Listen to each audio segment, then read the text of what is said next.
The arrival of the council chamber was loud.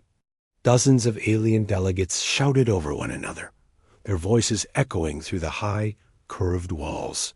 The air shimmered with tension. Reports of pirate raids, trade disputes, and border skirmishes were common, but this was different. The council speaker banged the ceremonial staff against the floor. Silence. The noise slowly faded. Then a thin, pale alien in a dark intelligence uniform stepped forward. He carried a data crystal that pulsed. Faint blue. "This," he said, his voice shaking, "arrived less than an hour ago from the Paraxis border outpost." He placed the crystal into the chamber's display unit. A hologram bloomed into the air granny first, then sharpening. It showed a single ship, drifting through the dark. Its hull was black as obsidian, the edges lined with strange glowing patterns like veins of light. No insignia, no identification codes. A murmur ran through the chamber. The intelligence officer spoke again. Unknown origin. Massive energy readings. It entered neutral space without warning. A tall, four-eyed admiral leaned forward. "And?" The officer hesitated. "Sir?" The outpost's long-range scans identified human design elements. The chamber froze. Even the air seemed to grow still. For decades, the galaxy had treated Earth as a stubborn, defiant frontier world advanced enough to defend itself, but too small to challenge the Council's authority. The last time humans sent warships beyond their borders, it was in the Resource Wars, over 70 years ago. Since then, they had kept to their own systems, their fleets rarely seen. No. One of their ships was here. The council speaker frowned. "Size?" The officer swallowed hard. 20 kilometers in length. At least 5 primary weapon arrays. Energy output beyond Council Dreadnought class. Shields. Unknown. Laughter erupted from a few delegates. "This is a bluff. Humans cannot build ships like that." But others stared at the projection with unease.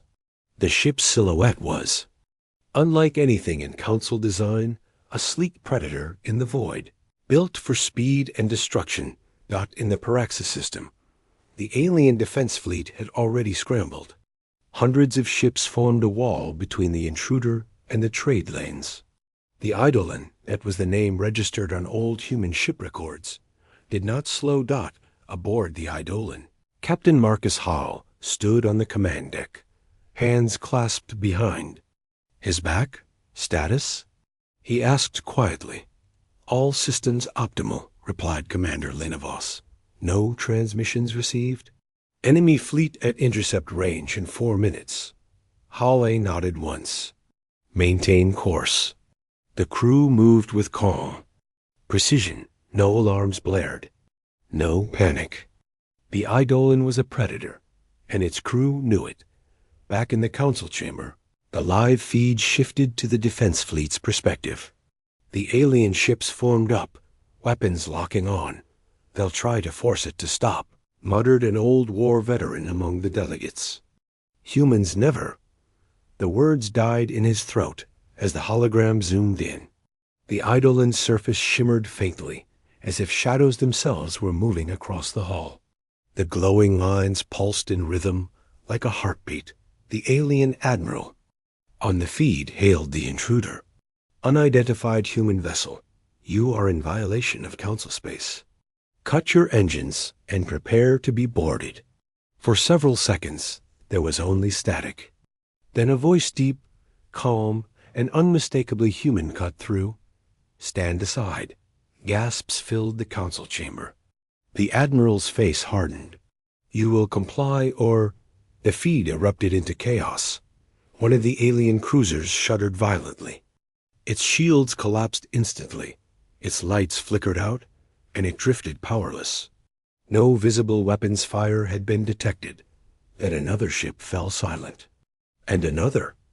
On the Eidolon, Hale's voice was calm. "Continue forward. No kills yet." The alien fleet broke formation, ships scrambling to avoid whatever invisible weapon the human warship had unleashed. The Eidolon never slowed dot in the council chamber. The speaker gripped the edge of the podium. How are they doing this? They? Intelligence officer shook his head. No known technology can disable ships at that range without physical impact or beam signature. This is something else. By the time the alien fleet regrouped, the Eidolon had already passed them. It headed straight for the heart of the capital system, its glowing hull reflecting the light of the nearby star. The council chamber was silent now, every delegate watching the feed with wide, unblinking eyes. One thought echoed through all of them. If this is just one human warship, how many more are there? The speaker finally broke the silence. Prepare the capital defenses, and someone contact Earth. The request hung in the air like a shadow. No one moved, because in that moment, every leader in the galaxy knew. The universe had just seen a human warship again, and it was holding its breath. Whispers of the past, the Eidolon's sudden appearance had shaken the galaxy, but the shock did not fade, it grew. On distant worlds, traders spoke in hushed tones. In dark alleys, smugglers swore they had seen the ship's black hull gliding past moons. And in the council's hidden archives, old records were unlocked for the first time in decades.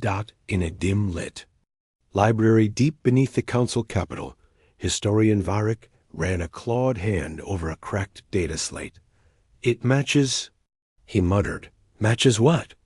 Asked his assistant, a small, pale-eyed youth. Varric's voice was low. The design. It's older than the resource wars, older than the council itself. Humans built ships like this once, long ago. But the records said they destroyed them. Why? Varric stared at the dark screen. Because they swore never to use them again unless the galaxy forgot its place. Meanwhile, in a remote bar on the mining moon of Kesvara, 3 alien mercenaries sat around a cracked table. You believe the stories? One asked, sipping thick green ale. Another leaned forward. I was there. Paraxis system. Saw it with my own eyes. Our cruisers, they just died. No explosions, no fire.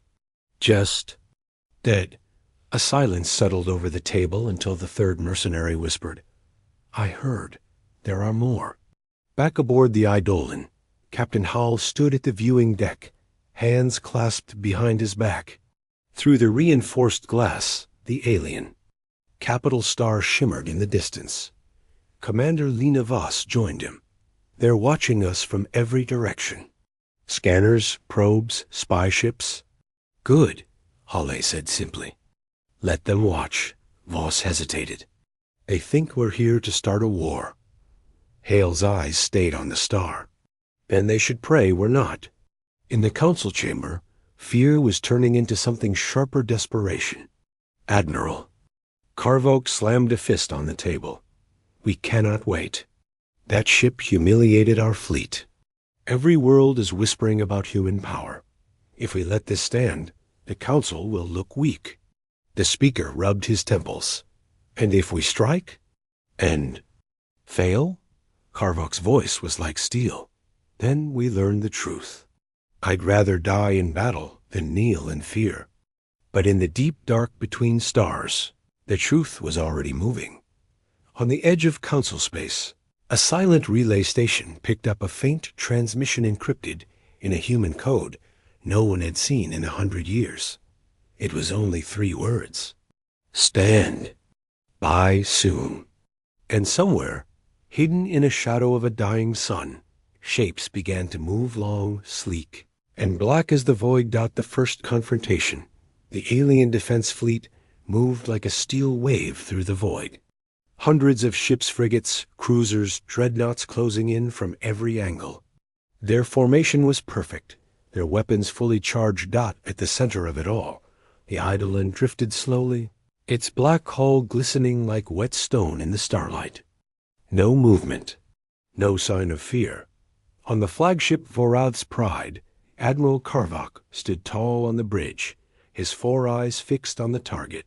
Final distance 10,000 clicks, the sensor officer reported. Karvok's mandibles twitched. In satisfaction. Lock weapons. Full spread. Yes, Admiral. On the Eidolon, Captain Halle listened as Commander Voss read the incoming scans. They're spreading out, encircling us. Hale's tone was calm. How many? Voss looked at the readings. 361. Hale's eyes narrowed. Good number. The alien admiral's voice echoed across every con channel. Human vessel, you are surrounded. You will cut your engines, lower your shields, and submit. To boarding, failure to comply will be seen as an act of war. Hale's reply was simple. You're already at war. You just don't know it yet? On the flagship, Karvok's jaw clenched. Fire. The void lit up. Hundreds of plasma bolts streaked toward the Eidolon, followed by massive railgun rounds and pulsing ion beams. It was enough firepower to tear a moon apart. The Eidolon did not move, impact, or there should have been impact. Every shot vanished gone, just meters from the Eidolon's hull, not deflected, not absorbed, simply erased as if they had never existed. On the Varth's Pride, alarm screamed. Admiral, our weapons, they're gone. The systems say we never fired. Karvok snarled. That's impossible. Then, on his display, one of his cruisers went dark. No explosion, no damage. It simply died and then another, and another. On the Eidolon, Hall gave a single nod. 1%. The crew obeyed without question. Somewhere deep within the ship, an ancient system hummed to life quiet, almost gentle. But its touch was lethal. Voss turned to Halle. If they keep pressing, they won't, Halle interrupted. His voice was certain.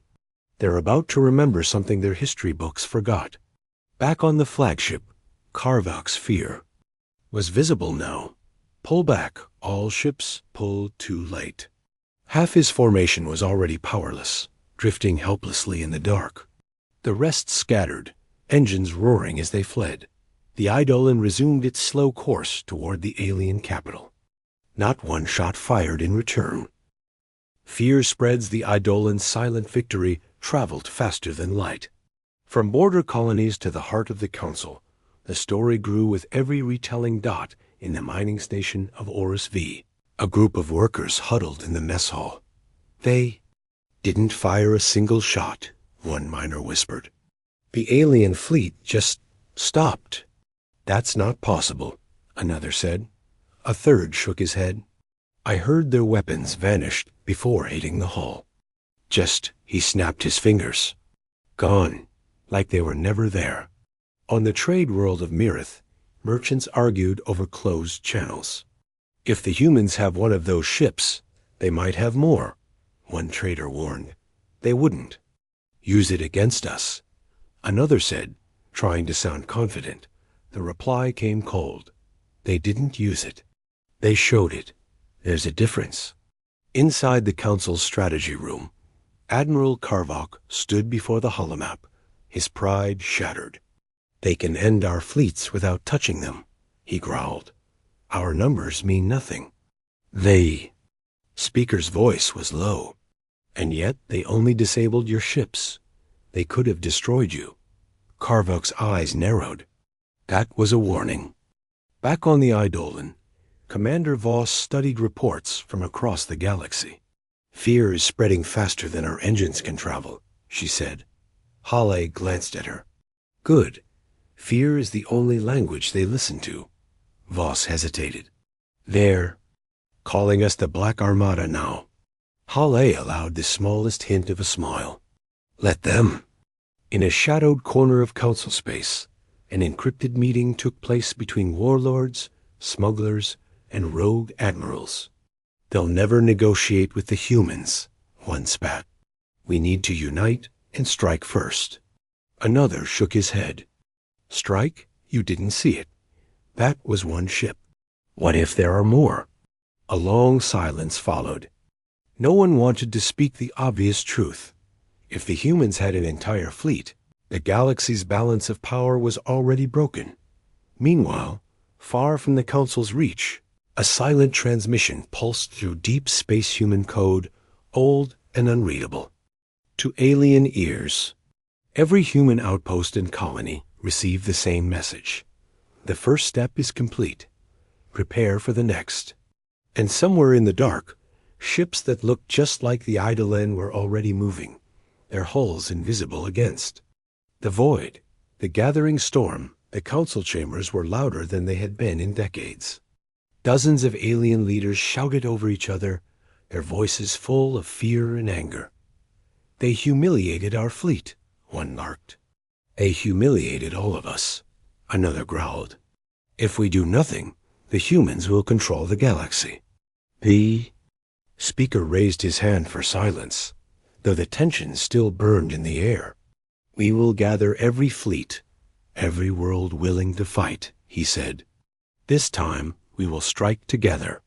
In a hidden chamber beneath the council hall, Admiral Karvok stood before a holomap showing hundreds of ship icons forming into massive attack groups.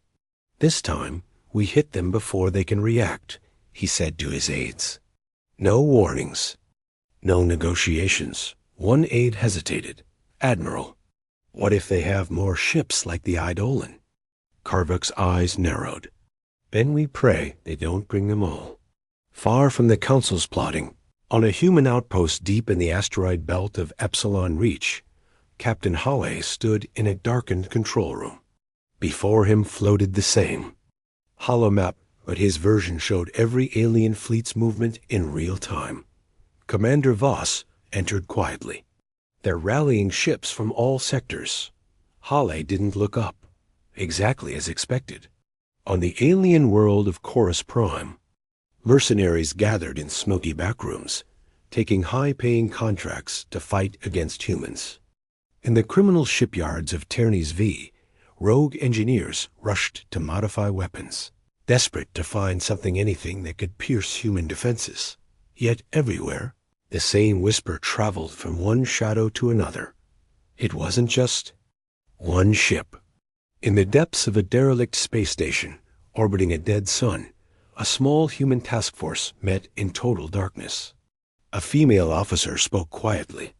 The Council's fleets will be ready in 2 weeks. Our response?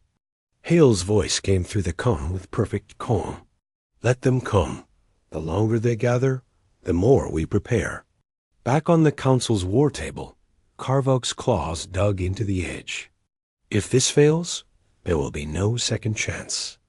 Humanity must be crushed here and now. In the void between stars, far from anyone's eyes, the Eidolon and several black silhouettes drifted together, engines silent. The storm was coming, and the humans were already waiting in the eye of it. When the Black Armada moves for weeks, the alien fleets had been gathering hundreds of warships from every corner of the galaxy. Their commanders believed they were the hunters, circling their prey.